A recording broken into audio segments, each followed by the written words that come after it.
Assalamualaikum warahmatullahi wabarakatuh. Selamat datang di Kampus Kreatif, sebuah pilihan yang tepat bagi teman-teman untuk memilih Fakultas Keguruan dan Ilmu Pendidikan Universitas Pekalongan.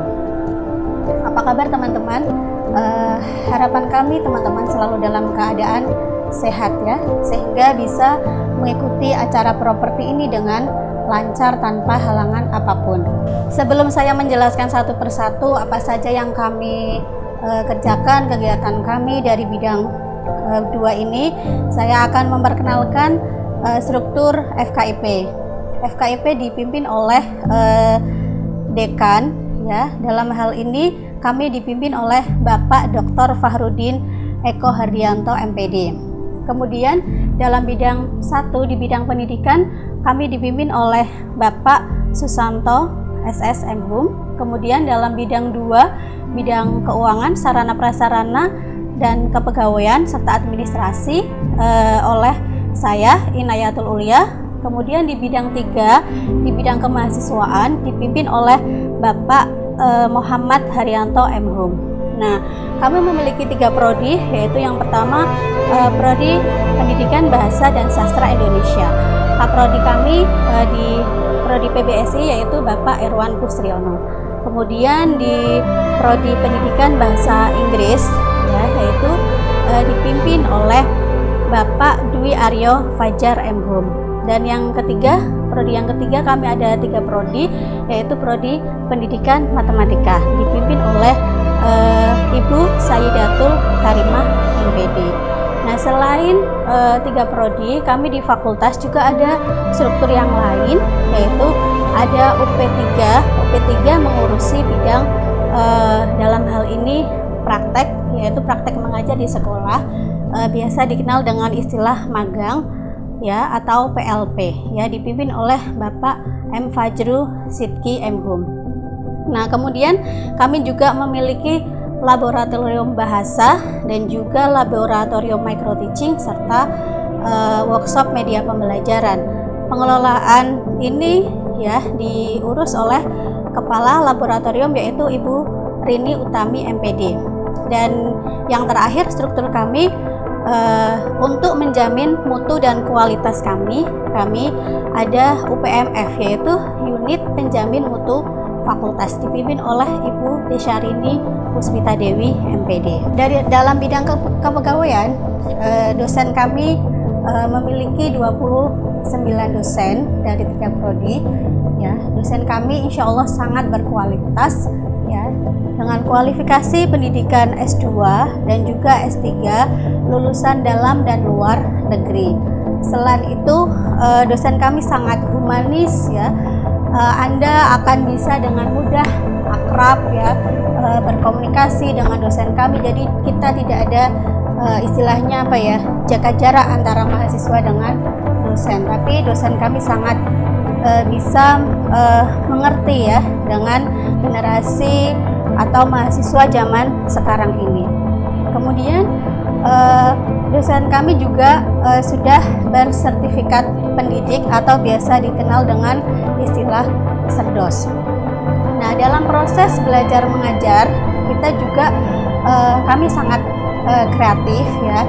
Jadi pembelajaran tidak hanya dilakukan di dalam kelas, tapi juga ada juga pembelajaran yang dilakukan di luar kelas atau outdoor atau bahkan di apa ya istilahnya kayak di alam seperti itu untuk mata kuliah tertentu. Nah, kemudian model pembelajaran tidak hanya menggunakan offline atau luring, kami juga menggunakan daring untuk mengatasi pandemi kondisi sekarang ini. Jadi dosen kami selalu mengikuti pelatihan, selalu mengupgrade dalam kemampuan mengajar. Nah, seperti yang kita ketahui bahwa seorang dosen harus melakukan 3 kegiatan inti atau dikenal dengan Tridharma. Tridharma yaitu ada pendidikan, kemudian penelitian, dan juga pengabdian kepada masyarakat. Jadi kami sebagai dosen tidak hanya mengajar di kelas, tapi kami juga harus melakukan riset-riset yang berkaitan dengan bidang pendidikan. Jadi dosen kami selalu melakukan penelitian dan juga mendapatkan hibah dari baik Kota Pekalongan, Kabupaten Batang, Kabupaten Pekalongan, dan juga bahkan dari Dikti. Tentunya untuk mendapatkan hibah tersebut, dosen sudah melakukan usaha yang sangat keras dalam melakukan pengajuan proposal penelitian. Dan kemudian dosen juga melakukan pengabdian kepada masyarakat. Pengabdian kepada masyarakat ini bisa dilakukan dengan pelatihan di sekolah-sekolah kepada Bapak Ibu guru atau juga kepada masyarakat, pendampingan mengenai pendidikan. Nah, kemudian kami juga secara berkala mengirim dosen kami untuk mengikuti workshop ya atau pelatihan, tidak hanya di dalam kampus Unikal tapi juga ke luar atau ke kampus lain. Bahkan juga kami mengirim dosen kami untuk melakukan atau menjadi pemakalah ya, menjadi pemakalah di luar negeri. Sebagai contoh, sesuai dengan kerjasama yang dilakukan Unikal, dosen kami telah melakukan seminar ya di Thailand dan juga Vietnam. Kemudian dosen kami juga dipercaya untuk menjadi pembicara mengisi seminar di perguruan tinggi lain dan juga menjadi pemateri dalam pelatihan yang dilakukan di sekolah-sekolah. Ya, itu untuk hal kepegawaian. Kemudian saya akan berpindah menjelaskan tentang bagian keuangan. Ya, keuangan di sini kami keuangan terpusat pada rektorat. Jadi ketika teman-teman melakukan registrasi ya atau daftar ulang setiap semester, itu rekening yang digunakan adalah rekening tunggal yang dipakai oleh seluruh fakultas di Universitas Pekalongan, yaitu terpusat di rektorat. Kemudian ketika kami membutuhkan dana untuk kegiatan, baik kegiatan seminar, kuliah umum ya ataupun kegiatan kemahasiswaan, maka kami akan mengajukan anggaran yang ditujukan kepada Bapak Warek 2. Kemudian akan direvisi dan selanjutnya jika anggaran di ACC, maka kami akan melakukan kegiatan dengan menggunakan anggaran tersebut. Kemudian kami juga ada keuangan yang dikelola fakultas. Keuangan yang dikelola fakultas meliputi 1. Magang atau PLP. Biasanya teman-teman akan membayar atau melakukan kegiatan PLP atau magang di sekolah pada semester 7 setelah teman-teman mengikuti micro teaching. Jadi tenang saja ya, untuk magang masih lama untuk magang yang praktek di sekolah ya. Kemudian ada juga keuangan yang dikelola oleh fakultas ya dalam membayar skripsi. Ya, skripsi dilakukan di setelah magang. Setelah magang Anda akan melakukan kegiatan yaitu menulis skripsi dengan melakukan penelitian. Kemudian keuangan terakhir yang dikelola oleh fakultas yaitu pelepasan ya. Jadi pelepasan sebelum wisuda kita akan ada kegiatan pelepasan fakultas. Nah, itu pembayarannya melalui rekening fakultas ya. Ya. Kemudian kita akan membahas tentang sarana dan prasarana ya.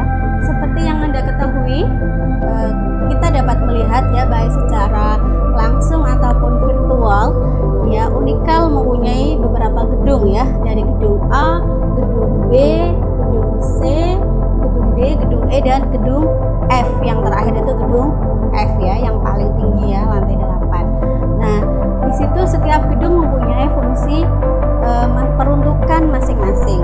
Untuk kita FKIP ya, teman-teman belajar atau ruang kelasnya itu ada di gedung C.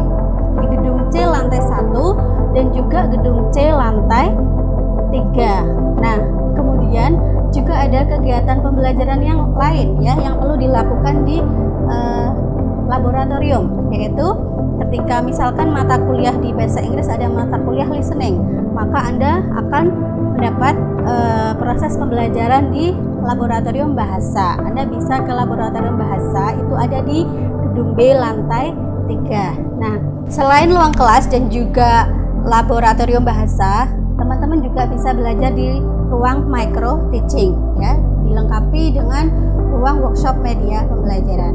Kemudian di bidang 2 juga mengurus bidang administrasi. Dalam hal ini kami dibantu oleh seorang KTO dan juga staf yang lain, ya. Kami melakukan pelayanan secara offline dan juga online. Untuk ruang TO, teman-teman bisa ruang TO FKIP bisa menuju gedung C lantai 2. Nah, itu teman-teman. Terima kasih sudah menyimak ya penjelasan dari kami dalam bidang keuangan, kepegawaian, administrasi dan juga sarana prasarana. Semoga teman-teman bisa memanfaatkan fasilitas yang sudah disediakan oleh Unikal dan juga teman-teman nyaman untuk belajar di sini. Jika ada kendala ataupun hal yang kurang nyaman, maka teman-teman bisa langsung disampaikan kepada kami di fakultas. Ya, selamat bergabung dengan FKIP. Selamat belajar bersama kami dan insya Allah Anda akan menjadi seorang guru yang bisa memberikan manfaat untuk tidak hanya keluarga dan juga masyarakat, untuk negara kita Indonesia. Terima kasih dari saya. Wassalamualaikum warahmatullahi wabarakatuh.